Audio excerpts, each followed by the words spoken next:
Assalamualaikum warahmatullahi wabarakatuh. Halo anak-anak, apa kabar? Semoga kalian tetap selalu sehat ya, dan tetap selalu semangat untuk memulai pembelajaran hari ini.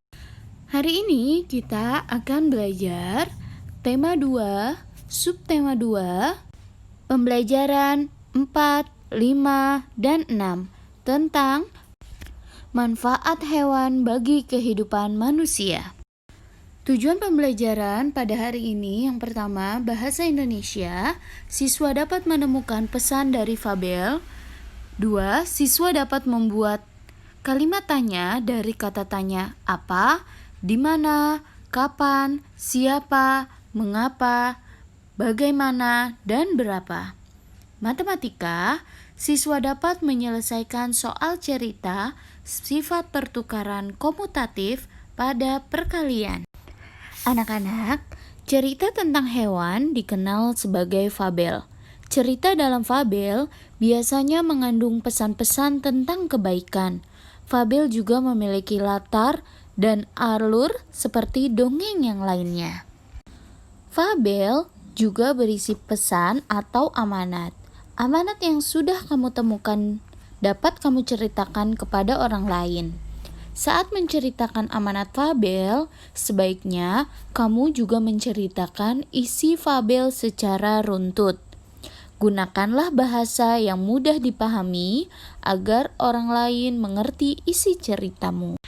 Kita dapat menemukan amanat dari dongeng menggunakan kata tanya apa, di mana, kapan, siapa, mengapa, bagaimana, dan berapa.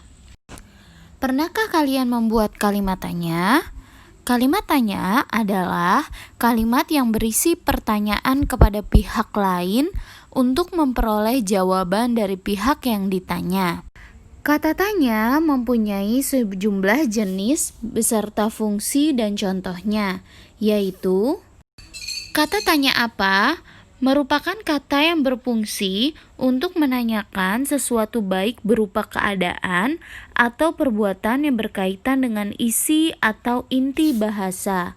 Contoh, apa makanan yang sedang kau santap itu, Ali?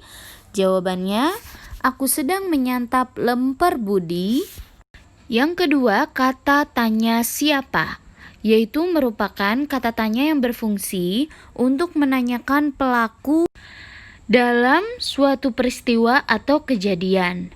Adapun jawaban dari kata tanya ini adalah orang atau pelaku suatu tindakan tersebut. Contoh, siapa yang bertamu ke rumahmu kemarin malam? Jawabannya, itu kerabatku, Sani namanya. Kata tanya kapan, yaitu berfungsi untuk menanyakan peristiwa terjadinya suatu kejadian. Jawaban ini dari kata tanya ini dapat berupa jam, hari, tanggal, bulan, tahun, ataupun lamanya sebuah kejadian. Contohnya yaitu, kapan ulangan online akan dimulai?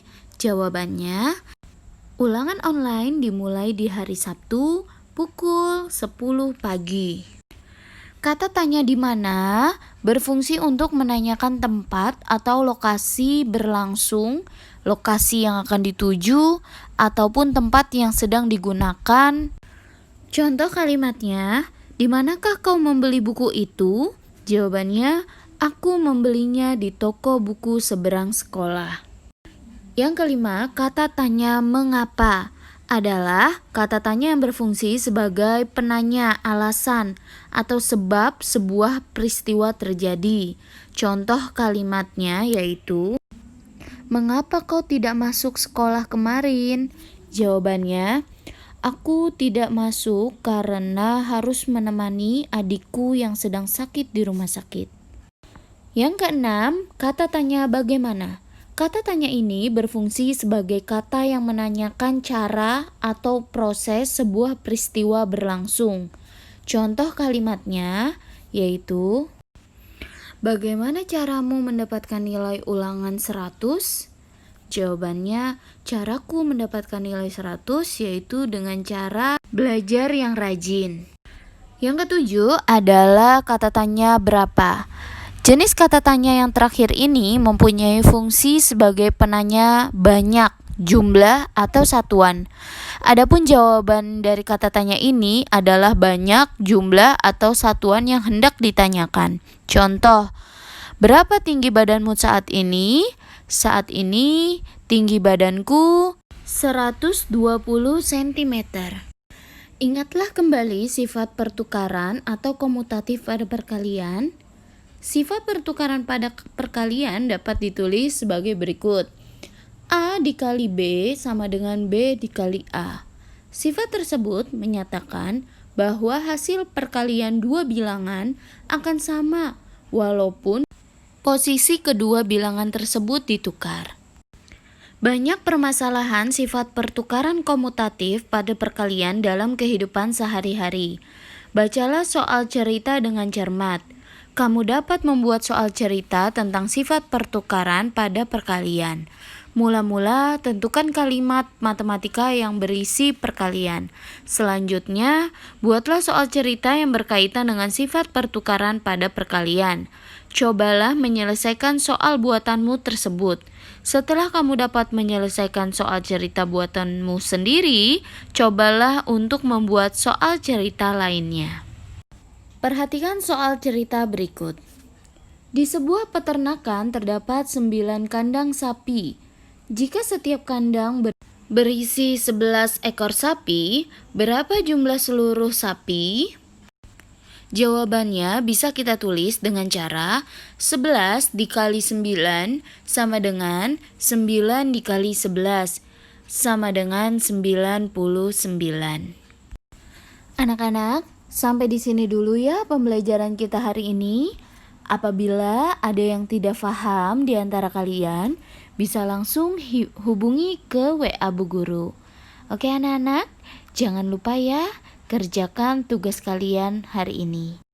Kalian kerjakan di buku tematik untuk hari Senin pembelajaran 4, halaman 121 sampai 123. Hari Selasa pembelajaran 5, halaman 123 sampai dengan 126. Hari Rabu pembelajaran 6, 126 sampai dengan 128. Jaga kesehatan kalian, tetap semangat terus. Terima kasih. Wassalamualaikum warahmatullahi wabarakatuh.